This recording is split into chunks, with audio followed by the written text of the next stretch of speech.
Saudaraku, firman Tuhan pada hari ini yaitu mengenai cara pemuritan Tuhan Yesus. Firman Tuhan hari ini yaitu mengenai cara pemuritan Tuhan Yesus. Bagaimana Tuhan Yesus memuridkan. Kita akan melihat bagaimana Tuhan Yesus memuridkan murid-muridnya. Dia begitu dekat dengan murid-murid.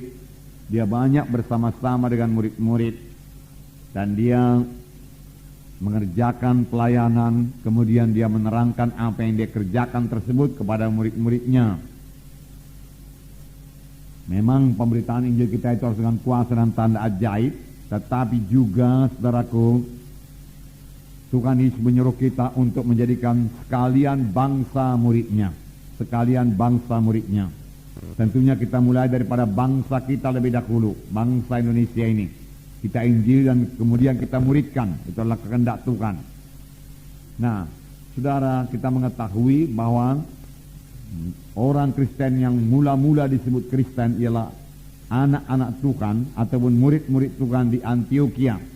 Firman Tuhan berkata dalam Kisah 11, di Antioquia lah mereka untuk pertama kalinya disebut orang-orang Kristen. Mengapa? Karena kehidupan mereka telah berubah. Mengapa? Karena mereka telah menjadi murid-murid Yesus. Karena Paulus telah mengajari mereka, saudaraku, hidup mereka berubah, Roh Kudus juga mengubahkan mereka, dan orang-orang melihat bahwasanya mereka hidup sama seperti Yesus hidup, lalu orang berkata itulah dia Kristus kecil. Lalu nama Kristus itu menjadi Kristen. Jadi, saudaraku, jadikanlah sekalian bangsa muridku, firman Tuhan berkata. Cara Tuhan memuridkan, saudaraku, murid-muridnya, bukan dengan cara mengajar saja. Bukan dengan cara sebagai seorang guru dalam satu kelas mengajar murid-muridnya, tidak, saudara. Lain sekali. Kita melihat, saudaraku, bahwasanya Tuhan Yesus bersama-sama dengan murid-muridnya. Mereka intim, murid-muridnya intim dengan dia. Mereka melayani bersama-sama. Yesus mengerjakan mujizat, saudaraku. Yesus memberitakan Injil. Yesus mengajar dengan perumpamaan. Tetapi kemudian ketika dia bersama-sama dengan murid-murid dan murid-murid bertanya tentang perumpamaan yang diajarkan Tuhan Yesus, tentang pekerjaan pelayan yang dilakukan oleh Tuhan Yesus, Tuhan Yesus menerangkannya kepada murid-muridnya. Kisah 1 ayat 1 berkata, Lukas menuliskan segala sesuatu yang dikerjakan Yesus dan diajarkan oleh Tuhan Yesus.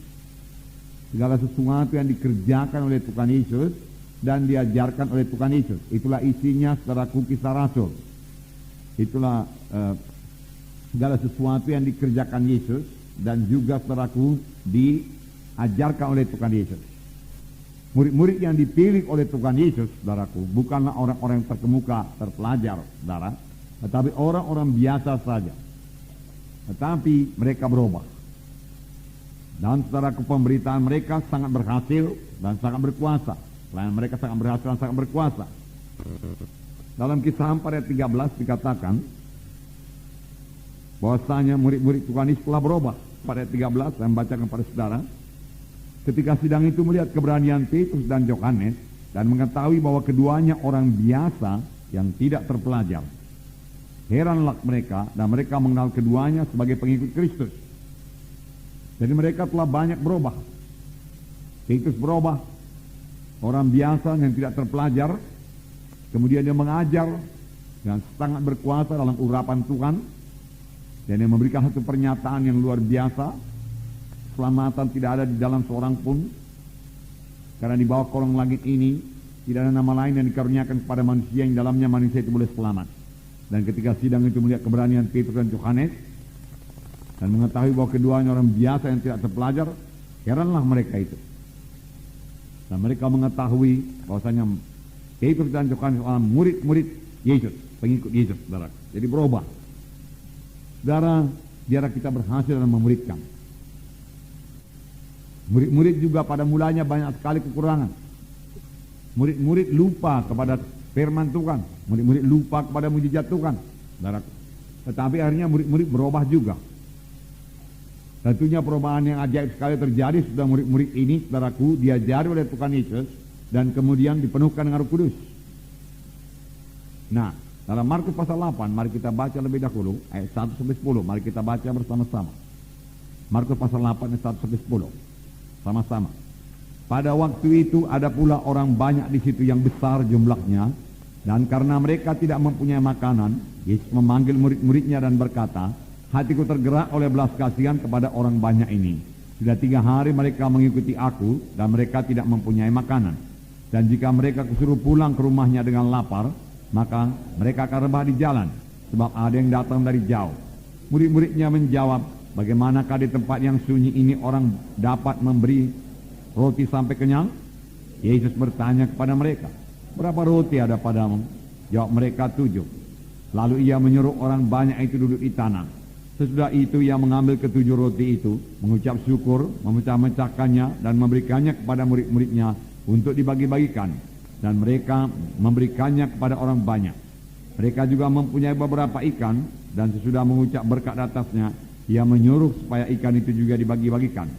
Dan mereka makan sampai kenyang. Kemudian orang mengumpulkan potongan-potongan roti yang sisa sebanyak 7 bakul. Mereka itu ada kira-kira 4.000 orang. Lalu Yesus menyuruh mereka pulang. Ia segera ke perahu dengan murid-muridnya dan bertolak ke daerah Dalmanuta. Ia segera ke perahu dengan murid-muridnya. Jadi Tuhan selalu bersama-sama dengan murid-muridnya. Kalau kita mau memuridkan saudaraku, kita harus banyak bersama-sama dengan murid-murid kita itu. Banyak mengunjungi mereka, saudaraku. Nah, di sini dikatakan, permulaan ayat ini dikatakan, orang banyak yang besar jumlahnya mengikuti Yesus. Mengapakah mereka mengikuti Tuhan Yesus? Saudaraku, mereka mendengar pengajaran Tuhan Yesus yang luar biasa.